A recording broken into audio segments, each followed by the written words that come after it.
Start करते हैं। तो लॉ ऑफ ऑक्टेव क्या है? So in 1864, Newland arranged the elements on the basis of their chemical properties. Newland ने chemical properties की बुनियाद पर 8 elements को arrange किया। ये 8 elements basically हैं क्या?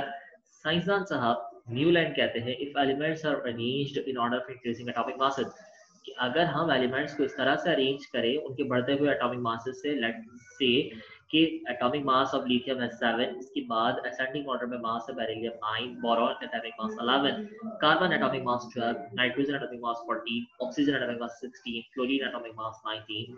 इस तरह से एलिमेंट्स को अरेंज करें, then the 8th element starting from the given one, तो 8वां एलिमेंट और पहले एलिमेंट की केमिकल प्रॉपर्टीज क्या होंगी? Will be similar. I repeat again, they are similar by their chemical properties, इनकी केमिकल प्रॉपर्टीज सेम होंगी।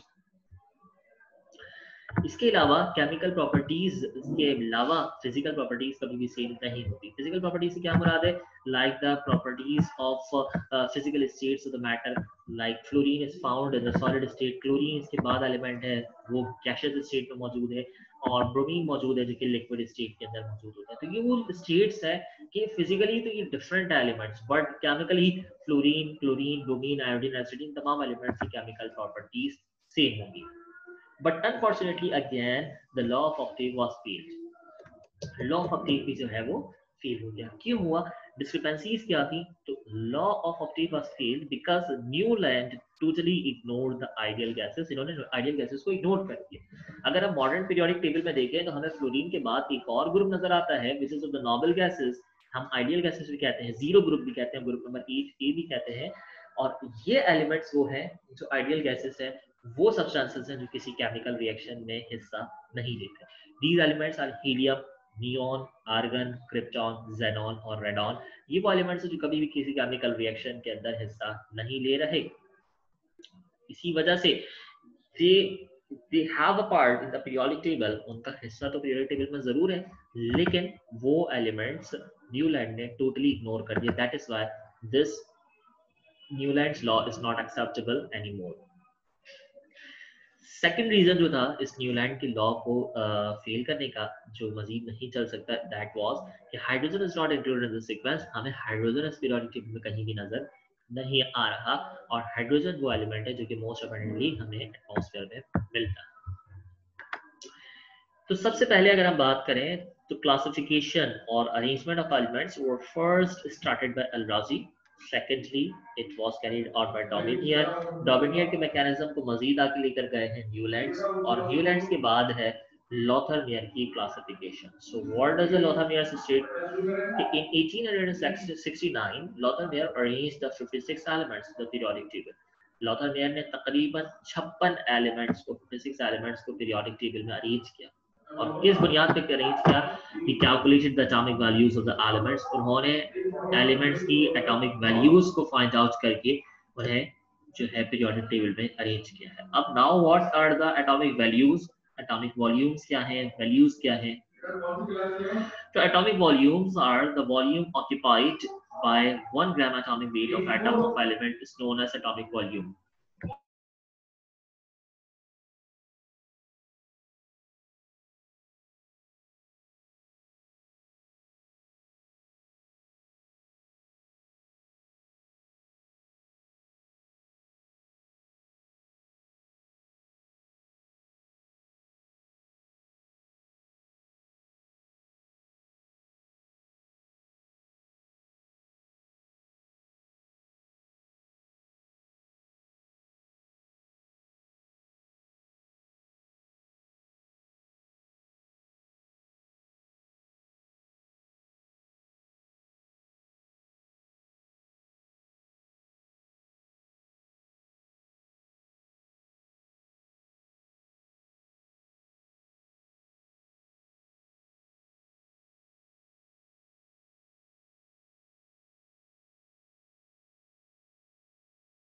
तो एटॉमिक वॉल्यूम किसे कहते हैं? तो atomic volume volume occupied by the 1 gram atomic weight of atom of element is known as atomic volume.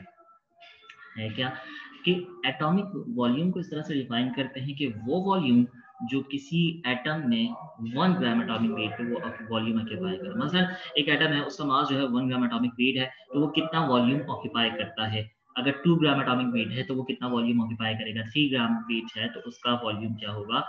On the basis of this atomic volumes, Lothar Meyer classified the 56 elements. यहाँ से basically जो periodic table हमें नजर आता है वो basically जो scientist हैं जिनकी वजह से टेबुलेशन फॉर्म में, एक टेबल की फॉर्म में जो हम पीरियोडिक टेबल देख रहे हैं, तो ये सबसे पहले टेबुलेशन फॉर्म में अरेंज करने वाले जो साइंटिस्ट हैं मेंडलीव्स हैं।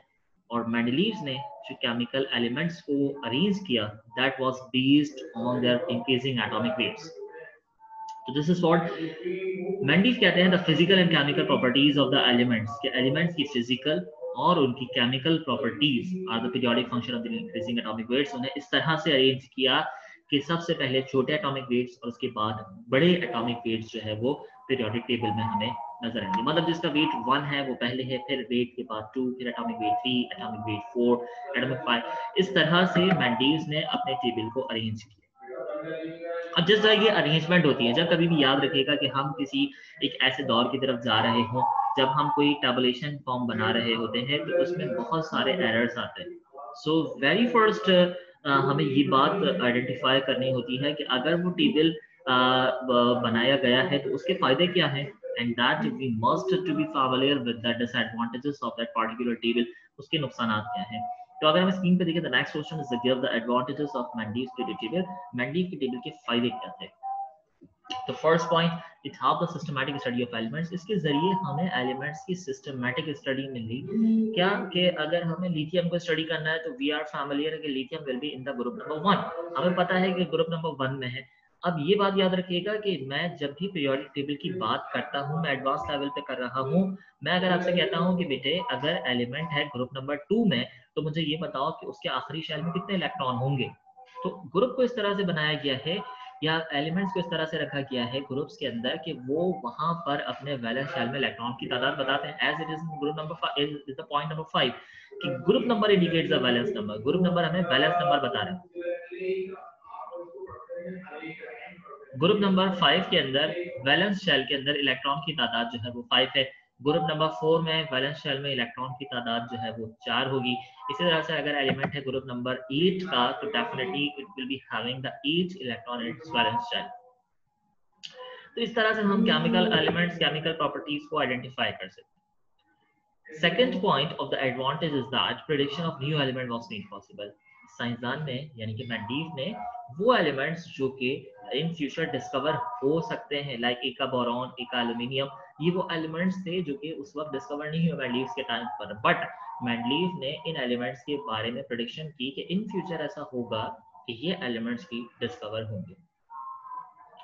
It helps in the correction of many doubtful atomic masses. Mendeleev के टेबल से हमें ये फायदा मिलता है कि वो एलिमेंट जिनके एटॉमिक मासेस हमें क्लियर नहीं थे, जिनके बारे में शकों को शुबहात थे कि इनका एटॉमिक मास क्या होगा, ये करेक्शन भी मेंडलीव ने की।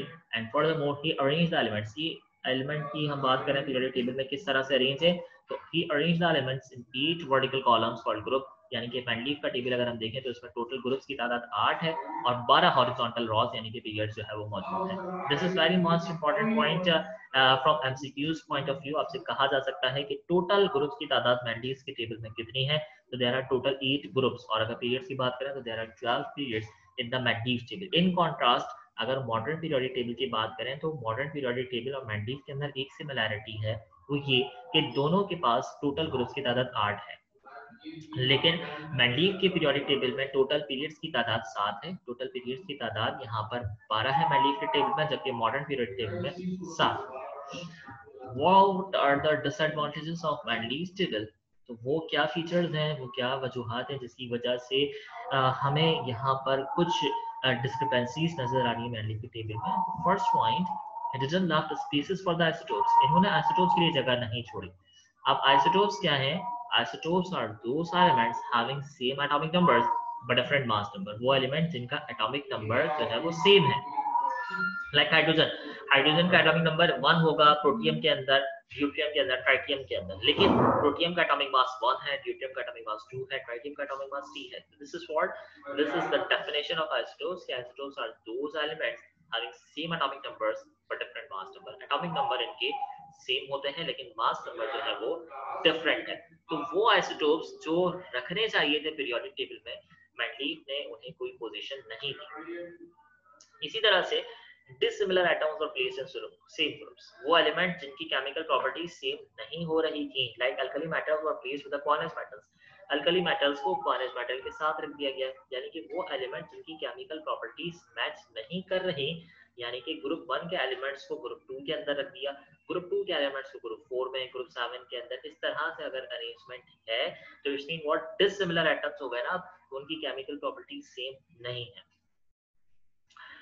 Mendeleev also failed to give the idea of atomic structure. ये atomic structure का जो concept है वो बताने में भी fail हो गए. Atomic structure का first जो ever scientist है जिन्होंने atomic structure proposed किया तो वो रदरफोर्ड है.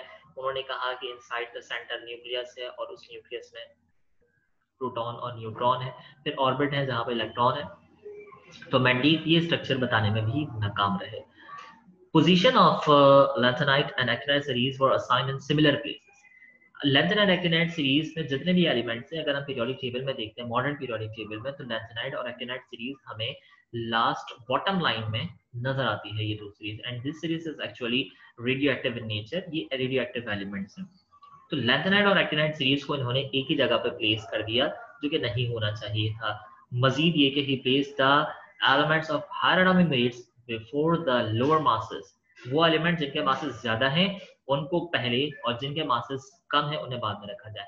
तो अगर इस तरह से किया गया तो ये भी गलत है. क्यों? क्योंकि हमने स्टेटमेंट में पढ़ा था the physical and chemical properties of the element are periodic function of their atomic weight. उन्होंने कहा कि हमने असेंडिंग ऑर्डर पे एटॉमिक वेट्स की बुनियाद पर एलिमेंट्स रखा है, मतलब जिसका एटॉमिक वेट कम है वो पहले होंगे और जिनका मास ज्यादा होगा वो बाद में होंगे. लेकिन यहाँ पर हमें कुछ जगह पर डिस्क्रिपेंसीज मिलती है, लाइक आर्गन जिसका मास एटॉमिक मास 40 है उसे पोटेशियम जिसके मास 39 से पहले रख दिया गया. इसी तरह से टेलोरियम जिसका मास 127.5 है उसे आयोडीन से पहले रखा गया. तो this was also a discrepancy. Salient features क्या है, टेबल की फॉर्म क्या है, टेबल किस तरह से अरेंज है. तो हमने कहा वर्टिकल कॉलम्स हैं जिसे हम ग्रुप्स कहते हैं, और ग्रुप्स की तादाद मैंने आपको मेमोराइज करवाई है कि टोटल ग्रुप्स 8 हैं. 12 हॉरिजॉन्टल रॉज हैं जिसे हम पीरियड्स कहते हैं. फिर third important point, elements in each group have similar chemical, कि तमाम एलिमेंट्स जो एक ही ग्रुप में होंगे उनकी केमिकल प्रॉपर्टीज सेम होंगी. और जो मोस्ट इंटरेस्टिंगली पॉइंट है that is the vacant spaces for left for and discovered element, वो एलिमेंट जो उस वक्त तक डिस्कवर नहीं होते, यानी मेंडलीव के टाइम में डिस्कवर नहीं होते, उनके बारे में इसने प्रेडिक्शन भी की, उनके नाम भी बताया कि इन फ्यूचर इनके नाम ही ये होंगे, और उनके लिए टेबल के अंदर खाली जगह छोड़ी कि जब ये डिस्कवर्ड हो जाएंगे तो हम इन स्पेसिस पे एलिमेंट्स को रखेंगे. यहाँ तक की कोई बात अगर आपको समझ में नहीं आई है तो वो आप मुझसे पूछ सकते हैं. इसकी बाकी की जो टॉपिक्स है वो हम नेक्स्ट क्लास में डिस्कस करेंगे. If you guys have any query, any question related to the topic, you can ask in the comment section right now.